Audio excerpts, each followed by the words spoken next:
أعوذ بالله من الشيطان الرجيم. بسم الله الرحمن الرحيم. الحمد لله رب العالمين. الرحمن الرحيم. مالك يوم الدين. إياك نعبد وإياك نستعين. اهدنا الصراط المستقيم. صراط الذين أنعمت عليهم غير المغضوب عليهم ولا الضالين.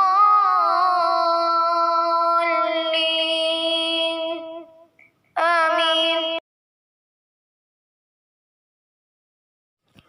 അസ്സലാമു അലൈക്കും. കഴിഞ്ഞ ക്ലാസ്സിൽ നോട്ട് ഫോർ പ്രോഫിറ്റ് ഓർഗനൈസേഷൻ്റെ ആദ്യത്തെ ഫിനാൻഷ്യൽ സ്റ്റേറ്റ്മെൻറ്റായ റെസിപ്റ്റ് ആൻഡ് പേയ്മെൻറ്റ് അക്കൗണ്ടിനെ കുറിച്ചാണ് പറഞ്ഞത്. റെസിപ്റ്റ് ആൻഡ് പേയ്മെൻറ്റ് അക്കൗണ്ടിൻ്റെ ഫോർമാറ്റ് വളരെ ഡീറ്റെയിൽ ആയിട്ട് തന്നെ കഴിഞ്ഞ ക്ലാസ്സിൽ പറഞ്ഞിരുന്നു. റെസിപ്റ്റ് ആൻഡ് പേയ്മെൻറ്റ് അക്കൗണ്ട് തയ്യാറാക്കണമെങ്കിൽ അതിൻ്റെ ഫോർമാറ്റ് അറിഞ്ഞിരിക്കേണ്ടതാണ്. എല്ലാവരും നിർബന്ധമായും ഫോർമാറ്റ് പഠിക്കുക. കഴിഞ്ഞ ക്ലാസ്സിൽ എല്ലാവരോടും റെസിപ്റ്റ് ആൻഡ് പേയ്മെൻറ്റ് അക്കൗണ്ട് തയ്യാറാക്കാൻ പറഞ്ഞിരുന്നല്ലോ. പലരും ചെയ്തു കാണിച്ചിരുന്നു. മിക്ക പേർക്കും ഡൗട്ട് വന്നത് ഓപ്പണിംഗ് ബാലൻസും ക്ലോസിംഗ് ബാലൻസും എഴുതുന്ന ടൈമിലാണ്. അത് ഞാൻ ഒന്നുകൂടെ പറഞ്ഞു തരാം. റെസിപ്റ്റ് സൈഡിൽ ആദ്യമേ തന്നെ ക്യാഷിൻ്റെയും ബാങ്കിൻ്റെയും ഓപ്പണിംഗ് ബാലൻസ് കാണിക്കുക. ബാലൻസ് ഡ്രോ ഡൗൺ എന്ന് പറഞ്ഞ് കാണിക്കണം. ബാങ്കിൻ്റെ ഓപ്പണിംഗ് ബാലൻസ് എല്ലായ്പ്പോഴും തരണമെന്നില്ല. ചിലപ്പോൾ ക്യാഷിൻ്റെ മാത്രമായിരിക്കും ഓപ്പണിംഗ് ബാലൻസ് തരിക. അപ്പോൾ അതിൻ്റെ ഓപ്പണിംഗ് ബാലൻസ് ആണോ തന്നിട്ടുള്ളത് അത് എഴുതുക. ഏതിൻ്റെ ഓപ്പണിംഗ് ബാലൻസ് ആണോ തന്നിട്ടുള്ളത് അതിൻ്റെ ഓപ്പണിംഗ് ബാലൻസ് എഴുതുക. അതിനുശേഷം എല്ലാ വരവുകളും റെസിപ്റ്റ് സൈഡിൽ എഴുതുക. എല്ലാ ചെലവുകളും പേയ്മെൻറ്റ് സൈഡിൽ എഴുതുക. പിന്നീട് ക്യാഷിൻ്റെയോ ബാങ്കിൻ്റെയോ ക്ലോസിംഗ് ബാലൻസ് തന്നിട്ടുണ്ടെങ്കിൽ അത് പേയ്മെൻറ്റ് സൈഡിൽ അവസാനം ബാലൻസ് ക്യാരി ഡൗൺ എന്ന് പറഞ്ഞ് എഴുതണം. അതിനുശേഷം ഏത് സൈഡാണോ കൂടുതൽ അത് രണ്ട് സൈഡിലും ടോട്ടലായി കാണിക്കുക. അതിനുശേഷം ടോട്ടൽ എമൗണ്ടിൽ നിന്നും കുറവുള്ള സൈഡ് മൈനസ് ചെയ്യുക. ഇപ്പോൾ കിട്ടുന്ന എമൗണ്ടിനെ ക്ലോസിംഗ് ബാലൻസ് എന്ന് പറയുന്നു. നമ്മൾക്ക് തന്നിരിക്കുന്ന പ്രോബ്ലത്തിൽ ക്യാഷിൻ്റെ ഓപ്പണിംഗ് ബാലൻസും ക്ലോസിംഗ് ബാലൻസും തന്നിട്ടുണ്ട്. അപ്പോൾ ക്യാഷിൻ്റെ ക്ലോസിംഗ് ബാലൻസ് നമ്മൾക്ക് കണ്ടുപിടിക്കേണ്ട. എന്നാൽ ബാങ്കിൻ്റെ ഓപ്പണിംഗ് ബാലൻസ് മാത്രമാണ് തന്നിട്ടുള്ളത്. അപ്പോൾ ഈ കിട്ടിയ എമൗണ്ട് ബാങ്കിൻ്റെ ക്ലോസിംഗ് ബാലൻസ് ആയിരിക്കും. ഇനിയും മനസ്സിലാവാത്തവർക്ക് ഒരു പ്രോബ്ലം കൂടി ചെയ്യുമ്പോൾ മനസ്സിലാവും. എല്ലാവരും ക്വസ്റ്റ്യൻ എഴുതിയെടുക്കുക. ടെക്സ്റ്റ് ബുക്ക് ഉള്ളവരും നിർബന്ധമായും ക്വസ്റ്റ്യൻ നോട്ടിലേക്ക് എഴുതേണ്ടതാണ്. ക്വസ്റ്റ്യൻ്റെ ഫോട്ടോ ഞാൻ കാണിക്കുന്നുണ്ട്, എങ്കിലും ജസ്റ്റ് വായിക്കാം.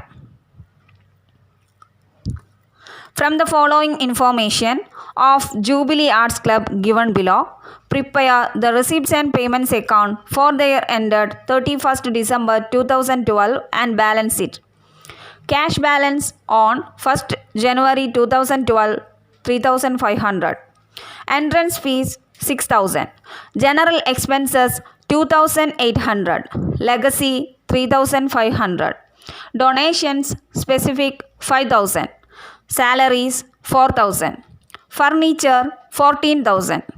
Rent received 2,000. Sports expenses 5,500. Subscription 12,000. ഇവിടെ എന്തൊക്കെയാണ് തന്നിട്ടുള്ളത്?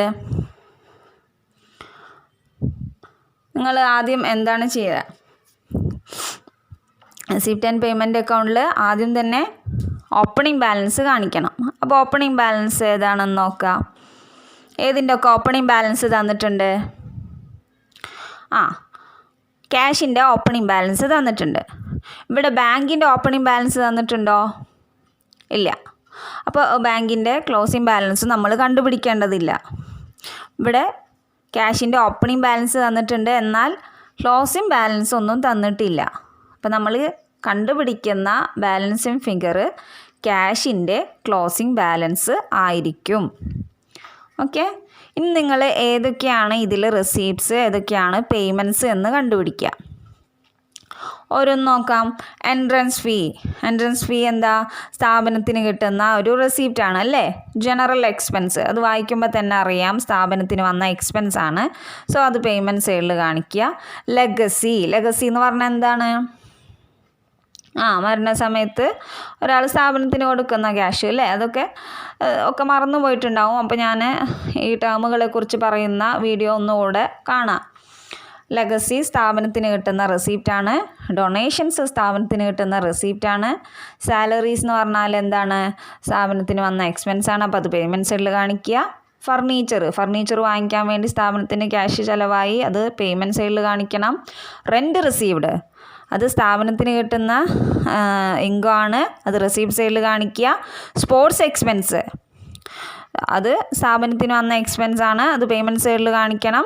സബ്സ്ക്രിപ്ഷൻസ്, അംഗങ്ങളിൽ നിന്നും കിട്ടുന്ന എമൗണ്ട് അല്ലേ? അത് ഏത് സൈഡിൽ കാണിക്കുക? റെസീപ്റ്റ് സൈഡിൽ കാണിക്കുക. അപ്പോൾ ഇതെല്ലാം ചെയ്തതിന് ശേഷം നിങ്ങൾ രണ്ട് സൈഡും ടോട്ടൽ ചെയ്ത് നോക്കുക. ഏത് സൈഡാണോ കൂടുതൽ അത് രണ്ട് സൈഡിലും എഴുതുക. ശേഷം കൂടുതലുള്ള സൈഡിൽ നിന്നും കുറവുള്ള സൈഡ് മൈനസ് ചെയ്യുക.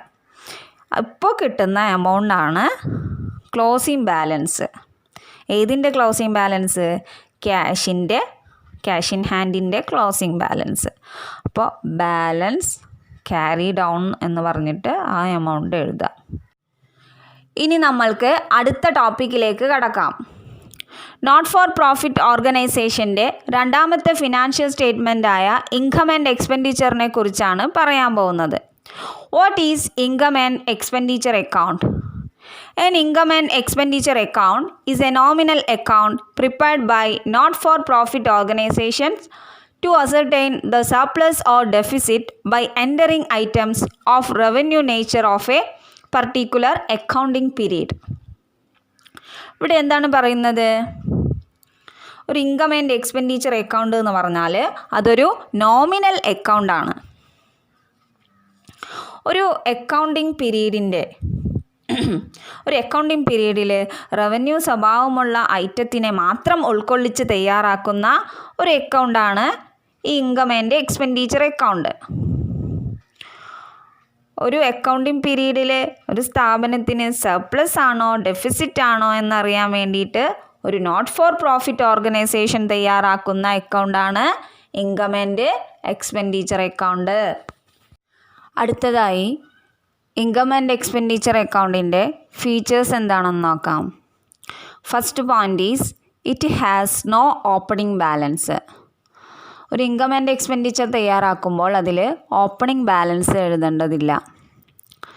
Second point is it is a nominal account recording expenses and losses on the debit and income on the credit. ഒരു ഇൻകം ആൻഡ് എക്സ്പെൻഡിച്ചർ അക്കൗണ്ടിൽ എല്ലാ വരവുകളും നമ്മൾ അതിൻ്റെ ഡെബിറ്റ് സൈഡിൽ റെക്കോർഡ് ചെയ്യും. എല്ലാ ചെലവുകളും നമ്മൾ അതിൻ്റെ ക്രെഡിറ്റ് സൈഡിലാണ് റെക്കോർഡ് ചെയ്യുന്നത്. അപ്പോൾ വരവുകളും ചെലവുകളും മാത്രം കൈകാര്യം ചെയ്യുന്ന ഒരു അക്കൗണ്ട് ആയതുകൊണ്ട് തന്നെ ഇതിനെ ഒരു നോമിനൽ അക്കൗണ്ട് എന്ന് പറയുന്നു. Third point is only revenue items are taken in to consideration and capital items are totally excluded. ഇവിടെ റവന്യൂ ഐറ്റംസ് മാത്രമാണ് പരിഗണിക്കുന്നുള്ളൂ, ക്യാപിറ്റൽ ഐറ്റംസ് ഒഴിവാക്കുന്നു. അതായത് റവന്യൂ റെസീപ്റ്റുകളും റവന്യൂ പേയ്മെൻറ്റ്സുകളും മാത്രമാണ് ഇൻകം ആൻഡ് എക്സ്പെൻഡിച്ചർ അക്കൗണ്ട് തയ്യാറാക്കുമ്പോൾ പരിഗണിക്കുന്നുള്ളൂ.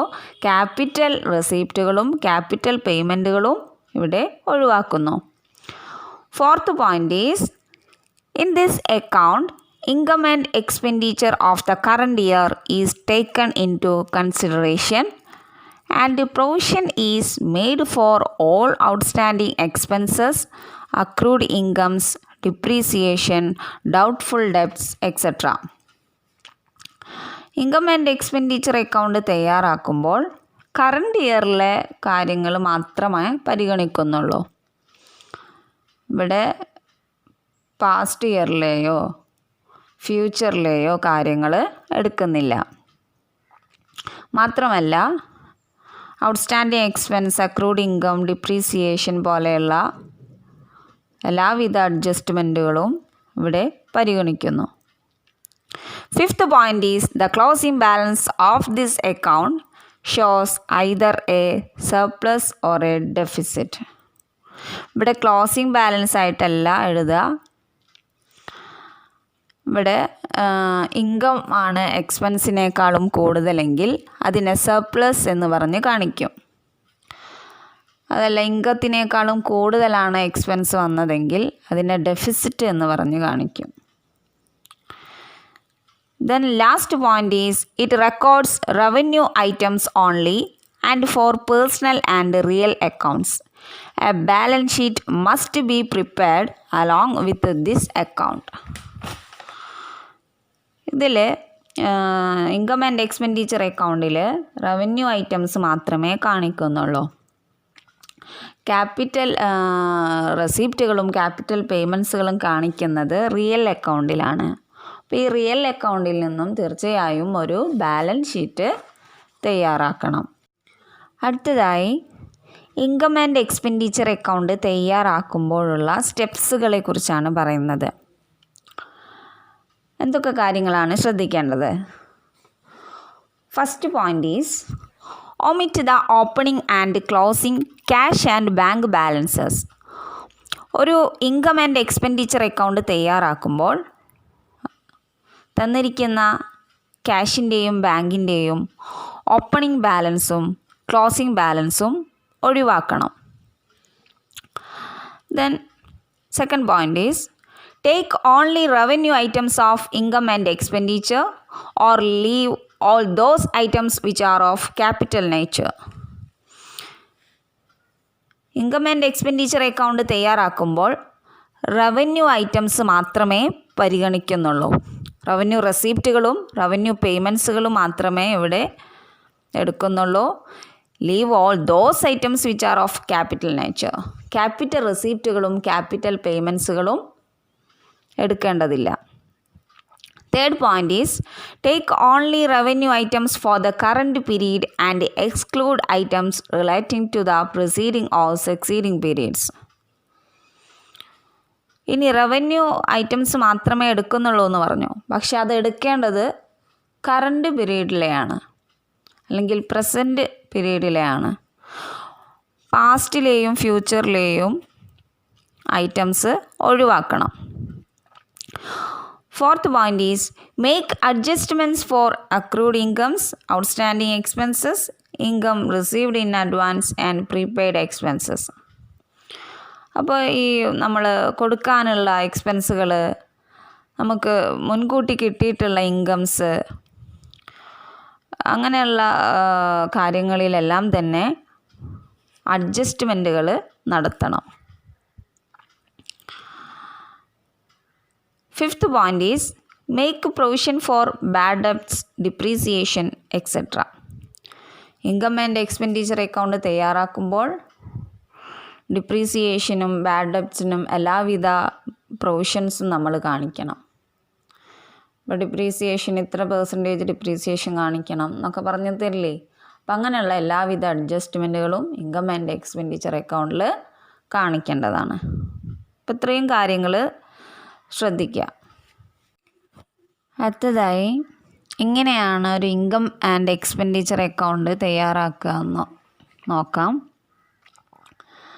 നിങ്ങൾക്കൊരു റെസിപ്റ്റ് ആൻഡ് പേയ്മെൻറ്റ് അക്കൗണ്ട് നൽകും. അതിൽ നിന്നാണ് നിങ്ങൾ ഇൻകം ആൻഡ് എക്സ്പെൻഡിച്ചർ അക്കൗണ്ട് തയ്യാറാക്കേണ്ടത്.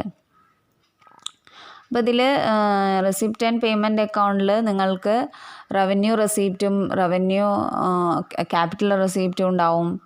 അതേപോലെ റവന്യൂ എക്സ്പെൻസുകളും ക്യാപിറ്റൽ എക്സ്പെൻസുകളും ഉണ്ടാവും. അപ്പോൾ നിങ്ങൾ ഇതിൽ നിന്നും റവന്യൂ റിലേറ്റഡ് ആയിട്ടുള്ള റെസീപ്റ്റുകളും റവന്യൂ റിലേറ്റഡ് ആയിട്ടുള്ള പേയ്മെൻറ്റ്സും മാത്രമാണ് ഇൻകം ആൻഡ് എക്സ്പെൻഡിച്ചർ അക്കൗണ്ട് തയ്യാറാക്കുമ്പോൾ എടുക്കേണ്ടത്. പിന്നെ അത് മാത്രമല്ല, സബ്സ്ക്രിപ്ഷനൊക്കെ പോലെയുള്ള ഐറ്റംസൊക്കെ നൽകുമ്പോൾ 3 വർഷത്തിലേതും കാണിക്കും. അപ്പോൾ നിങ്ങൾ ഏത് വർഷത്തിലെ മാത്രം എടുത്താൽ മതി. ഇപ്പോൾ ഏത് വർഷത്തിലാണോ ഇൻകം ആൻഡ് എക്സ്പെൻഡിച്ചർ അക്കൗണ്ട് തയ്യാറാക്കാൻ പറഞ്ഞിരിക്കുന്നത് ആ വർഷത്തിലെ മാത്രം എടുത്താൽ മതി. പിന്നെ ശ്രദ്ധിക്കേണ്ടത്, റെസിപ്റ്റ് ആൻഡ് പേയ്മെൻറ്റ് അക്കൗണ്ടിൽ ഓപ്പണിംഗ് ബാലൻസും ക്ലോസിംഗ് ബാലൻസും ഒക്കെ നൽകും. അപ്പോൾ അത് നിങ്ങൾ എടുക്കേണ്ട കാര്യമില്ല. പിന്നെ അഡ്ജസ്റ്റ്മെൻറ്റുകൾ നൽകണം. ഇത്രയും കാര്യങ്ങളാണ് ശ്രദ്ധിക്കേണ്ടത്. അപ്പോൾ ഞാൻ ക്വസ്റ്റ്യൻ തരാം. ക്വസ്റ്റ്യൻ്റെ ഫോട്ടോ കാണിക്കുന്നുണ്ടെങ്കിലും ജസ്റ്റ് ഒന്ന് വായിക്കാം. From the following receipts and payments account prepare income and expenditure account for the year ending 31st December 2014. Receipt and payments account for the year ending 31st December 2014 എന്ന് title കൊടുക്കുക. Then receipts amount, payments amount എന്നിങ്ങനെ കാണിക്കുക. Then receipt സൈഡിൽ cash in hand ബ്രാക്കറ്റിൽ 1st January 2014 19,000, cash at bank 1st January 2014 33,000. Subscriptions 3 വർഷത്തിലേതും കൊടുത്തിട്ടുണ്ട്, അത് inner കോളത്തിൽ കാണിക്കുക. സബ്സ്ക്രിപ്ഷൻസ് 2013 32,000, 2014 2,30,000, 2015 9,000. എല്ലാം കൂടെ ആഡ് ചെയ്തിട്ട് 2,71,000 എന്നുള്ളത് എമൗണ്ട് കോളത്തിൽ കാണിക്കുക. അടുത്തത് donation for pavilion 50,000, entrance fees 25,000, interest 15,000, locker rent 45,000. ഇത്രയുമാണ് റെസീപ്റ്റ്സിൽ. പിന്നെ പേയ്മെൻറ്റ്സിൽ printing and stationery 36,500, rates and taxes 16,000, telephone charges 3,100, wages and salaries 90,000, insurance premium 16,000, investment in government securities 2,20,000, cash in hand 31st December 2014 26,400, cash at bank 50,000. Then റെസീപ്റ്റ്സും പേയ്മെൻറ്റ്സും add ചെയ്യുമ്പോൾ കിട്ടുന്ന amount 4,58,000. രണ്ട് സൈഡിലും 4,58,000. അപ്പോൾ ഇതാണ് റെസീപ്റ്റ്സ് ആൻഡ് പേയ്മെൻറ്റ്സ് അക്കൗണ്ട്. ഇതിൽ നിന്ന് നിങ്ങളോട് തയ്യാറാക്കാൻ പറഞ്ഞത് ഇൻകം ആൻഡ് എക്സ്പെൻഡിച്ചർ അക്കൗണ്ടാണ്. അപ്പോൾ നിങ്ങൾ ആദ്യം എന്ത് ചെയ്യണം? അതിൽ എഴുതാത്ത ഭാഗങ്ങളുണ്ടെങ്കിൽ അതൊന്ന് മാർക്ക് ചെയ്യുക, ക്രോസ് ചെയ്യുക, എന്തെങ്കിലും ചെയ്യുക. അപ്പോൾ ഇതിൽ റെസിപ്റ്റിൽ തന്നെ ആദ്യം എന്താ തന്നിട്ടുള്ളത്? ക്യാഷ് ഇൻ ഹാൻഡിൻ്റെ ഓപ്പണിംഗ് ബാലൻസും ക്യാഷ് അറ്റ് ബാങ്കിൻ്റെ ഓപ്പണിംഗ് ബാലൻസും തന്നിട്ടുണ്ട്. അപ്പോൾ അത് നിങ്ങൾ എഴുതണ്ട, അപ്പോൾ അത് മാർക്ക് ചെയ്യുക. പിന്നെ സബ്സ്ക്രിപ്ഷനിൽ 2013 2014 15 അങ്ങനെ 3 വർഷത്തെ സബ്സ്ക്രിപ്ഷൻ തന്നിട്ടുണ്ട്. നമ്മൾ ഏതിൻ്റെ മാത്രം എടുത്താൽ മതി? ഏത് വർഷത്തിൻ്റേതാണ് തയ്യാറാക്കാൻ പറഞ്ഞത്? 2014. അപ്പോൾ ആ 2014 സബ്സ്ക്രിപ്ഷൻ മാത്രം നിങ്ങൾ എടുത്താൽ മതി, ബാക്കി രണ്ടും ഒഴിവാക്കുക. പിന്നെ അടുത്തത് നോക്കിയേ, ഡൊണേഷൻ ഫോർ പവലിയൻ. അങ്ങനെ പറഞ്ഞാൽ പവലിയൻ എന്ന് പറഞ്ഞാൽ ഇപ്പോൾ ഈ ക്രിക്കറ്റ് ഗ്രൗണ്ടുകളൊക്കെ അല്ലേ, ഗ്രൗണ്ടിലൊക്കെ റീഫ്രഷ് ചെയ്യാൻ വേണ്ടിയിട്ട് അവർക്കൊരു പ്രത്യേക ബിൽഡിങ് പണിയും. അപ്പോൾ അങ്ങനത്തെ പർപ്പസിന് വേണ്ടി കൊടുക്കുന്ന ഡൊണേഷനാണ് ഡൊണേഷൻ ഫോർ പവലിയൻ. ഗ്രൗണ്ടിലൊക്കെയാണ് സാധാരണ ഉണ്ടാവുക, ചേഞ്ച് ചെയ്യാനും റീഫ്രഷ് ചെയ്യാനൊക്കെ വേണ്ടിയിട്ടുള്ള ബിൽഡിങ്സ്. അപ്പോൾ അത്തരം ബിൽഡിങ്സിന് പറയുന്ന പേരാണ് പവലിയൻ. അതിന് കൊടുക്കുന്ന ഡൊണേഷന് ഇത് സ്പെസിഫിക് ഡൊണേഷനാണ്, ഇത് ക്യാപിറ്റൽ നേച്ചർ ഉള്ളതാണ്, അത് എടുക്കണ്ട. പിന്നെ entrance fee, interest, locker rent ഇതെല്ലാം തന്നെ റവന്യൂ റെസിപ്റ്റുകളാണ്. അപ്പോൾ അത് നിങ്ങൾ കാണിക്കണം. ഇനി പേയ്മെൻറ്റ്സ് നോക്കാം. ഇവിടെ പ്രിൻറ്റിംഗ് ആൻഡ് സ്റ്റേഷനറി അതെല്ലാം റവന്യൂ എക്സ്പെൻസാണ്. Rates and taxes, telephone charges, wages and salaries, insurance premium ഇതെല്ലാം നിങ്ങൾ എക്സ്പെൻഡിച്ചറിൽ കാണിക്കേണ്ടതാണ്. പിന്നെ ഇൻവെസ്റ്റ്മെൻറ്റ് ഇൻ ഗവൺമെൻറ് സെക്യൂരിറ്റീസ്, അതൊരു ക്യാപിറ്റൽ നേച്ചറിലുള്ള എക്സ്പെൻസാണ്. സോ അത് നിങ്ങൾ എടുക്കണ്ട. പിന്നെ ക്യാഷ് ഇൻ ഹാൻഡും ക്യാഷ് അറ്റ് ബാങ്കും ക്ലോസിംഗ് ബാലൻസ് തന്നിട്ടുണ്ട്, അപ്പോൾ അതും ഒഴിവാക്കുക. ഇനി ഇൻകം ആൻഡ് എക്സ്പെൻഡിച്ചർ അക്കൗണ്ട് തയ്യാറാക്കാൻ വേണ്ടിയിട്ട് ആദ്യം അത് ടൈറ്റിൽ കൊടുക്കുക. ഇൻകം ആൻഡ് എക്സ്പെൻഡിച്ചർ അക്കൗണ്ട് ഏത് വർഷത്തിലെയാണ് തയ്യാറാക്കേണ്ടത്? For the year ending 31st December 2014. അതിനുശേഷം ആദ്യം എഴുതേണ്ടത് ഇൻകം അല്ല, ആദ്യം എഴുതേണ്ടത് ഏതാണ്? എക്സ്പെൻഡിച്ചറാണ്. ഇത് നിങ്ങളിങ്ങനെ ചിന്തിച്ചാൽ മതി. പ്രോഫിറ്റ് ആൻഡ് ലോസ് അക്കൗണ്ടിൻ്റെ അതേ ഒരു ഫോർമാറ്റ് തന്നെയാണ്, അതേപോലെ തന്നെയാണ് ഇത് എഴുതേണ്ടത്. പ്രോഫിറ്റ് ആൻഡ് ലോസ് അക്കൗണ്ട് തയ്യാറാക്കുമ്പോൾ നമ്മൾ എല്ലാ എക്സ്പെൻസുകളും നമ്മൾ എവിടെയാണ് കാണിച്ചിരുന്നത്? ഡെബിറ്റ് സൈഡിൽ. എല്ലാ ഇൻകം ക്രെഡിറ്റ് സൈഡിലല്ലേ കാണിച്ചിരുന്നത്. അപ്പോൾ അതേപോലെ തന്നെ എല്ലാ എക്സ്പെൻഡിച്ചർ എന്നാണ് ആദ്യം എഴുതേണ്ടത്. അതിനുശേഷം അതിൻ്റെ എമൗണ്ട് കോളം, പിന്നെ ഇൻകം, പിന്നെ അതിൻ്റെ എമൗണ്ട് കോളം. അപ്പോൾ എക്സ്പെൻഡിച്ചറിൽ റവന്യൂ റിലേറ്റഡ് ആയിട്ടുള്ള എല്ലാ എക്സ്പെൻസും കാണിക്കുക, പിന്നെ അതിൻ്റെ എമൗണ്ട് കാണിക്കുക. പിന്നെ ഇൻകത്തിൽ റവന്യൂ റിലേറ്റഡ് ആയിട്ടുള്ള എല്ലാ ഇൻകവും കാണിക്കുക, അതിൻ്റെ amount column.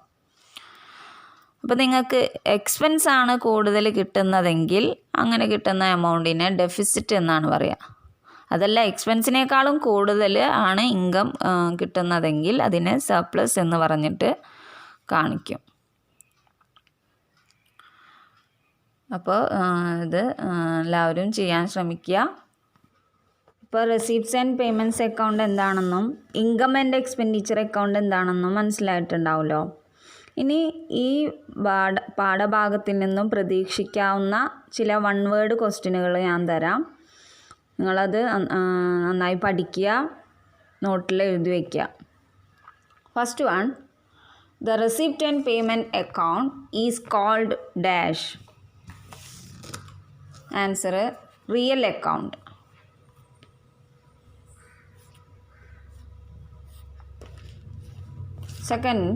Second question, the revenue account prepared by not-for-profit organization is called dash. Income and expenditure account.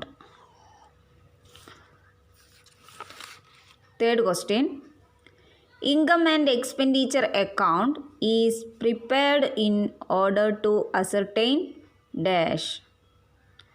Surplus or deficit. Fourth question, the receipt and payment account contains dash. All receipts and payments. Fifth question is, income and expenditure account is dash. Nominal account. Sixth question, income and expenditure account records transaction of dash nature. Revenue. Seventh question, dash represents the excess of the assets over liabilities.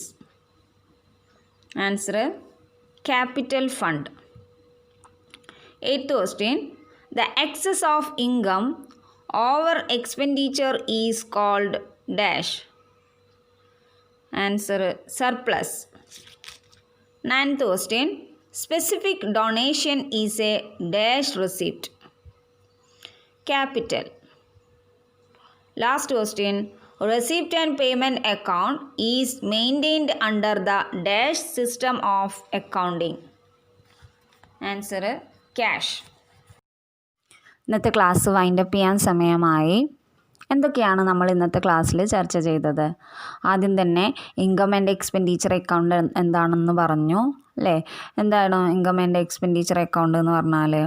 Income and expenditure account എന്ന് പറഞ്ഞാൽ അതൊരു nominal അക്കൗണ്ടാണ്. ഇത് തയ്യാറാക്കുന്നത് ഒരു not for profit ഓർഗനൈസേഷനാണ്. ആ സ്ഥാപനത്തിന് surplus ആണോ deficit ആണോ ഉണ്ടായത് എന്നറിയാൻ വേണ്ടിയിട്ട് റവന്യൂ നേച്ചേഴ്സ് മാത്രം ഉൾപ്പെടുത്തിക്കൊണ്ട് ഒരു അക്കൗണ്ടിങ് പീരീഡിൽ തയ്യാറാക്കുന്ന അക്കൗണ്ടാണ് ഇൻകം ആൻഡ് എക്സ്പെൻഡിച്ചർ അക്കൗണ്ട് എന്ന് പറഞ്ഞു. ഇനി എന്തൊക്കെയാണ് അതിൻ്റെ ഫീച്ചേഴ്സ് എന്ന് പറഞ്ഞു. നമ്മൾ ആദ്യത്തെ ഫീച്ചറായിട്ട് പറഞ്ഞത് ഇതിന് ഓപ്പണിംഗ് ബാലൻസ് ഉണ്ടായിരിക്കില്ല. കാരണം ഇൻകം എക്സ്പെൻസ് മാത്രമാണ് ഇതിൽ ഉൾപ്പെടുത്തേണ്ടത്. അതുകൊണ്ട് തന്നെ ഓപ്പണിംഗ് ബാലൻസ് എഴുതേണ്ട കാര്യമില്ല. പിന്നെ പറഞ്ഞത് ഇതൊരു നോമിനൽ അക്കൗണ്ടാണ്. കാരണം എല്ലാവിധ വരവുകളും ചെലവുകളും മാത്രം കൈകാര്യം ചെയ്യുന്ന അക്കൗണ്ടാണ്. അതുകൊണ്ട് തന്നെ ഇതൊരു നോമിനൽ അക്കൗണ്ടാണ്. പിന്നെ പറഞ്ഞത് ഇതിൽ റവന്യൂ ഐറ്റംസ് മാത്രമാണ് ഉൾപ്പെടുത്തേണ്ടത്. ക്യാപിറ്റൽ ഐറ്റംസ് ഒന്നും ഉൾപ്പെടുത്തേണ്ടതില്ല. Capital റെസീപ്റ്റുകളോ capital പേയ്മെൻറ്റ്സുകളോ ഉൾപ്പെടുത്തേണ്ടതില്ല. അടുത്തത് പറയുന്നത് ഈ റവന്യൂ ഐറ്റംസ് തന്നെ കറണ്ട് ഇയറിലേത് മാത്രമാണ് ഉൾപ്പെടുത്തേണ്ടത്. കഴിഞ്ഞ വർഷത്തിലെയോ ഇനി വരാനിരിക്കുന്ന വർഷത്തിലെയോ ഇൻകം എക്സ്പെൻസും ഒന്നും ഇതിൽ ഉൾപ്പെടുത്തേണ്ട ആവശ്യമില്ല. പിന്നെ പറഞ്ഞത് പ്രൊവിഷൻസുകൾ എല്ലാം തന്നെ നടത്തണം. കറണ്ട് ഇയറിലെ പ്രൊവിഷൻസ്, ഇപ്പോൾ ഡിപ്രീസിയേഷനിൽ പ്രൊവിഷൻസ് വരും, ബാഡ് ഡെപ്റ്റിന് പ്രൊവിഷൻസ് വരും. ആ പ്രൊവിഷൻസ് എല്ലാം തന്നെ ഇൻകം ആൻഡ് എക്സ്പെൻഡിച്ചർ അക്കൗണ്ട് തയ്യാറാക്കുമ്പോൾ പരിഗണിക്കേണ്ടതാണ്. പിന്നെ സർപ്ലസ് ലാസ്റ്റ് നമ്മൾക്ക് ഇതിൽ നിന്ന് ഇൻകം ആൻഡ് എക്സ്പെൻഡിച്ചർ അക്കൗണ്ട് തയ്യാറാക്കി കിട്ടുന്ന ബാലൻസിനെ സർപ്ലസ് എന്നോ ഡെഫിസിറ്റ് എന്നോ പറയാം. ഇൻകമാണ് കൂടുതലെങ്കിൽ അതിനെ സർപ്ലസ് എന്നും എക്സ്പെൻഡിച്ചറാണ് കൂടുതലെങ്കിൽ അതിനെ ഡെഫിസിറ്റ് എന്നും വിളിക്കുന്നു. പിന്നെ നിങ്ങൾക്ക് 2 പ്രോബ്ലം തന്നിട്ടുണ്ട്. ഒന്ന് റെസിപ്റ്റ് ആൻഡ് പേയ്മെൻറ്റ് അക്കൗണ്ട് തയ്യാറാക്കാനും ഒന്ന് ഇൻകം ആൻഡ് എക്സ്പെൻഡിച്ചർ അക്കൗണ്ട് തയ്യാറാക്കാനും. അപ്പോൾ രണ്ടും നിർബന്ധമായിട്ടും ചെയ്യേണ്ടതാണ്. ചെയ്തിട്ട് എനിക്ക് കാണിക്കണം. അപ്പോൾ ബാക്കിയുള്ള പാഠഭാഗങ്ങൾ അടുത്ത ക്ലാസ്സിലെടുക്കാം.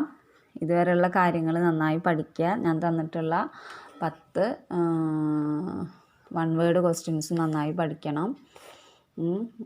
എന്തെങ്കിലും ഡൗട്ട്സുകൾ ഉണ്ടെങ്കിൽ ചോദിക്കുക. അപ്പോൾ അസ്സലാമു അലൈക്കും.